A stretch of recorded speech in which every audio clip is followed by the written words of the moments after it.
Stenowalebabu welcomes you.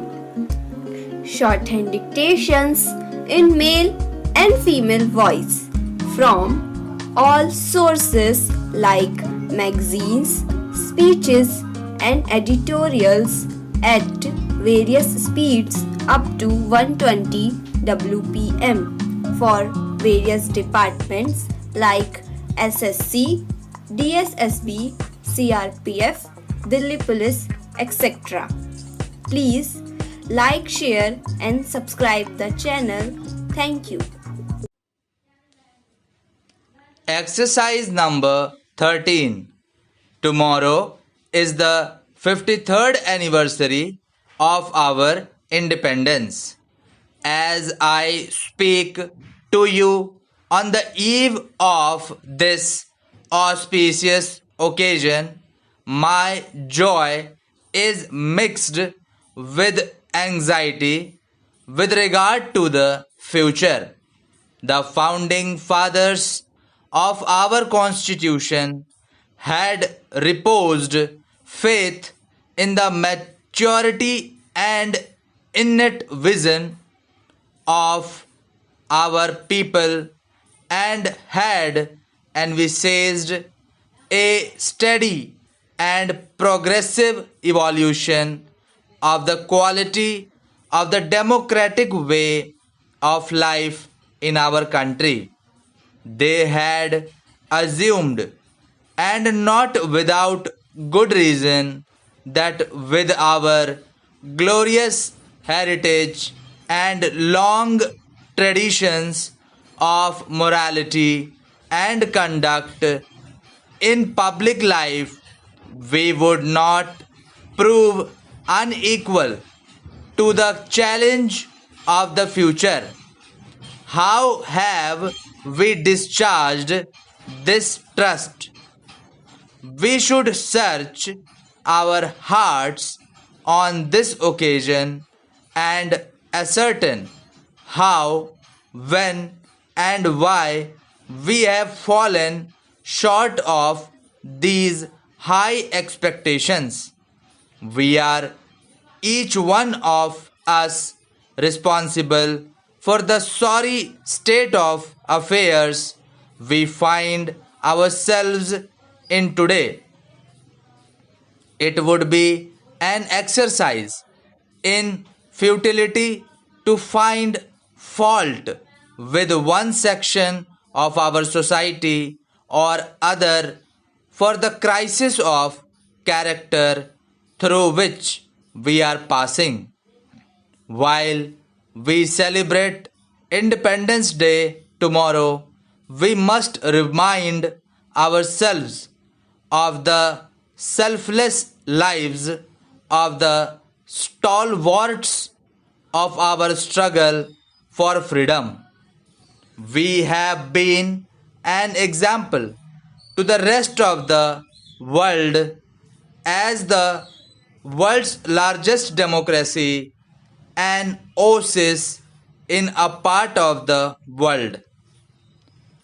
Our national edifice symbolizes that the noble sentiments enshrined in our constitution.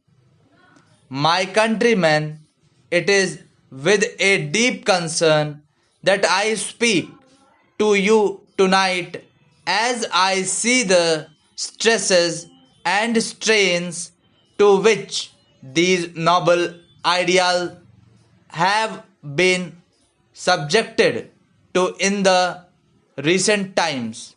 Why do we seek to willfully damage, if not destroy, this great country and the secular democratic way of life so dear to our hearts? Everywhere around us today we hear not counsels of restraints and conciliation, but discordant voice raised in a spirit of confrontation which threaten to destroy the very foundations of our society. This is no time for mutual recrimination, or equally barren destructive criticism. Indeed, this is the time and opportunity for national reconciliation.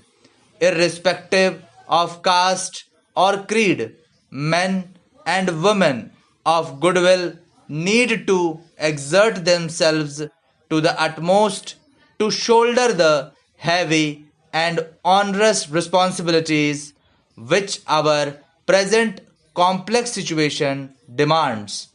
This shall enable to build the democratic fabric which our forefather wished for our beloved country for the future.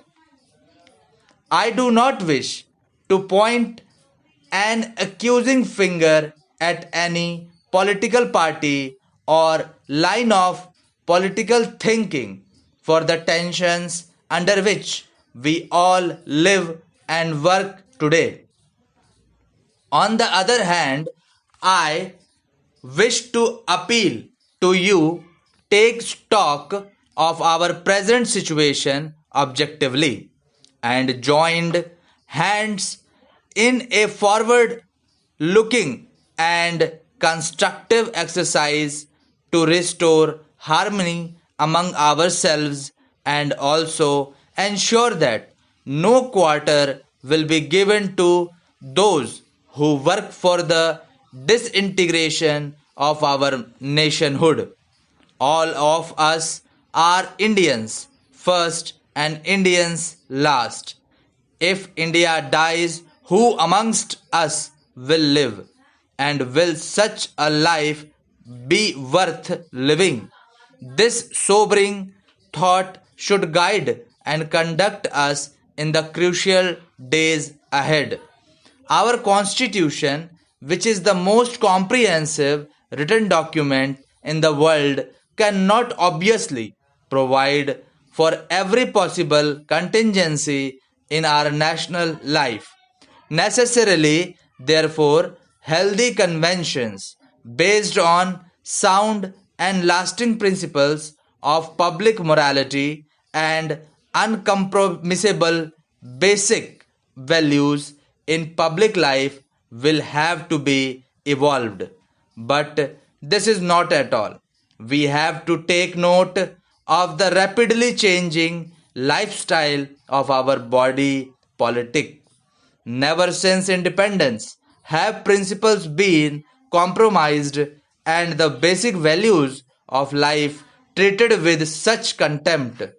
The time is ripe now for enlightened public opinion in the mainstream of our national life to consider the steady and cumulative deterioration of standards in public life and public morality in all its aspects and review the provisions of the constitutions in the light of our experience of working it over the last 3 decades. We are today facing tasks of such magnitude and complexity as our people have not faced before. Here again, I do not wish to apportion blame at shortcomings in one or other sphere of nation building activity. In our hearts, all of us know where our failures lie. All of us also know that the goals we have set for ourselves cannot be achieved without the cooperation and goodwill of all sections of our society. What then is holding us up in our march towards and the realization of our dreams for prosperity and happiness for all? I would like you all to ponder over this vital issue. If you do, your conscience will point to certain basic obligations which each one of us has to accept, even if it means the subordination of personal ego for the larger good.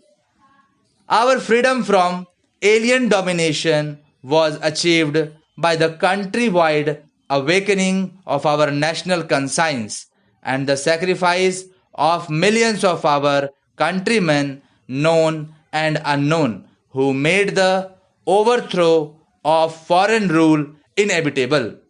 It is a similar awakening of. Thank you.